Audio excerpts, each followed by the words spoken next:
श्री शिवाय नमस्तुभ्यम, हर हर महादेव। एक लोटा जल सारी समस्याओं का हल। दोस्तों, आज हम बताते हैं रविवार के दिन किए हुए उपाय आपको कितने फलदायक होते हैं। बीमारी हो, कोई बीमारी नहीं आएगी और जिसकी बीमारी होगी वो भी चली जाएगी। इसीलिए आप रविवार के दिन शिव मंदिर में जा कर के 3 झाड़ू लेकर के वहाँ रख दें जाके, तो इससे आपकी सारी समस्याएं और संकट जो बीमारी होगी वो भी दूर हो जाएगी। ये उपाय दोस्तों पूरा आप अवश्य करें और वीडियो पूरा देखें और कमेंट में श्री शिवाय नमस्तुभ्यम अवश्य लिखें। रविवार के दिन आपको मंदिर जा कर के शिव जी की पूजा अर्चना और अभिषेक अवश्य करें।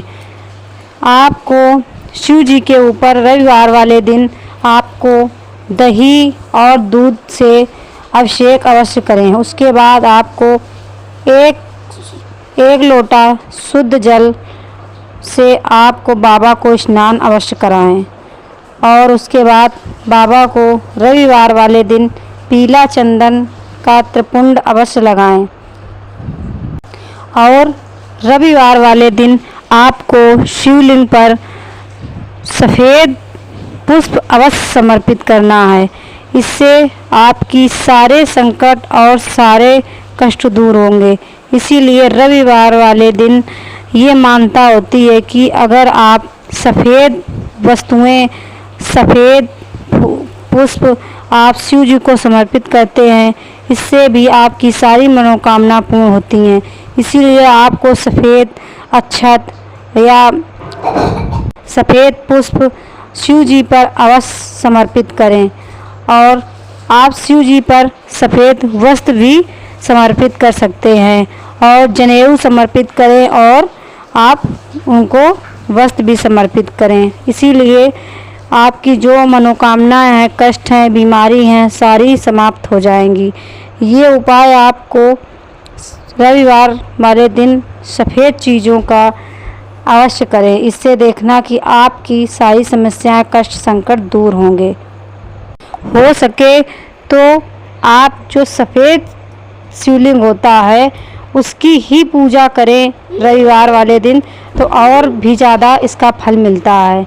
रविवार वाले दिन आपको सफ़ेद वस्तुएं दान करें, सफ़ेद वस्तुएं चढ़ाएं, इससे आपको बहुत ही फल मिलता है। तो आपको जो सफ़ेद शिवलिंग होते हैं अगर कहीं मिल जाए तो रविवार वाले दिन आपको उनकी पूजा अवश्य करनी है और सफ़ेद वस्तुएं भी चढ़ाएं, तो इससे आपको बहुत ही फल मिलेगा। इसीलिए आपको ये याद रखना है, अगर सफ़ेद शिवलिंग ना भी हो तो आप जो शिवलिंग काले शिवलिंग होते हैं उन पे भी आप ये कर सकते हैं। अगर सफ़ेद शिवलिंग होता है तो उसमें ज़्यादा मनोकामना पूर्ण होने की संभावना रहती है। इसीलिए आपको ये उपाय अवश्य करने हैं।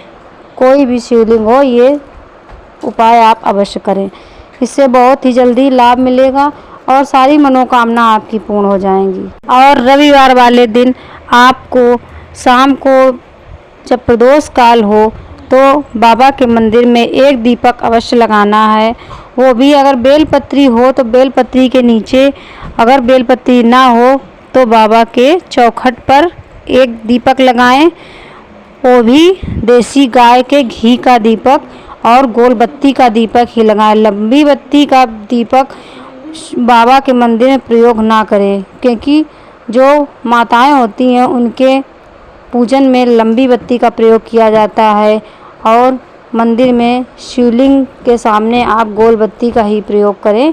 इसीलिए आपको लंबी बत्ती का प्रयोग नहीं करना है, गोल बत्ती का ही प्रयोग करें और उसमें उस दिए में आप काले तिल अवश्य डालें।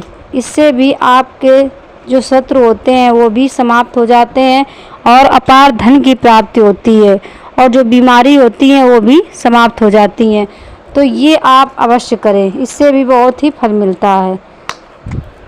कहा जाता है कि शिवलिंग पर अगर आप एक लोटा जल भी समर्पित कर देते हैं तो बाबा प्रसन्न हो जाते हैं। बाबा को बहुत सी पूजा अर्चना करो या ना करो, आप एक लोटा अगर जल समर्पित कर देते हैं अच्छे अच्छे से अच्छा वर बाबा उसको दे देते हैं। इसीलिए आपको कुछ भी ना हो तो बाबा को 1 लोटा जल रोज़ अवश्य समर्पित करें, तो आपके सारे कार्य और मनोकामना पूर्ण होती रहेंगी।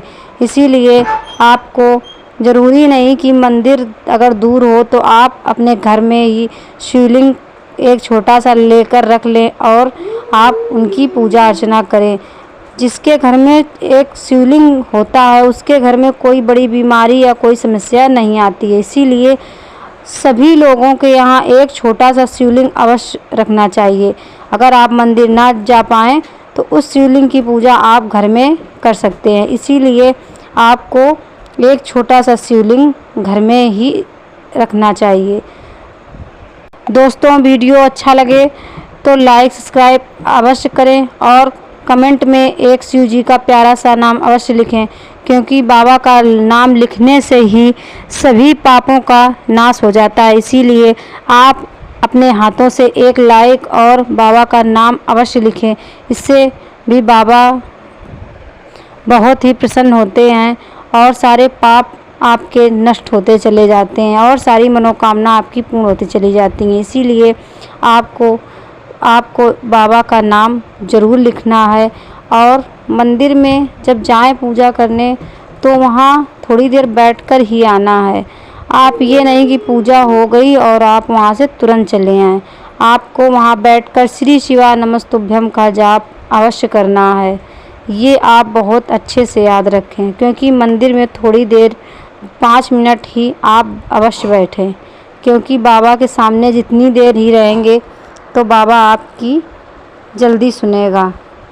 इसीलिए आपको मंदिर में जाकर थोड़ी देर अवश्य बैठना चाहिए। अगर आपको सुबह टाइम ना हो तो प्रदोष काल में भी आप मंदिर जाके ये पूजा अर्चना कर सकते हैं। इसीलिए सभी लोगों को शिव मंदिर में अवश्य जाना चाहिए और 1 लोटा जल अवश्य चढ़ाना चाहिए। श्री शिवाय नमस्तुभ्यम, हर हर महादेव। 1 लोटा जल संवारेगा आपका कल। इसीलिए आज जो जल चढ़ाते हैं वो आपका कल संवारेगा। इसीलिए आप सभी लोगों को 1 लोटा जल प्रत्येक दिन अवश्य चढ़ाना चाहिए। पंडित जी हर एक कथा में अपने कहते हैं कि 1 लोटा जल संवारेगा आपका कल। इसीलिए हम सभी लोगों को 1 लोटा जल बाबा पे अवश्य समर्पित करना चाहिए। श्री शिवाय नमस्तुभ्यम, हर हर महादेव।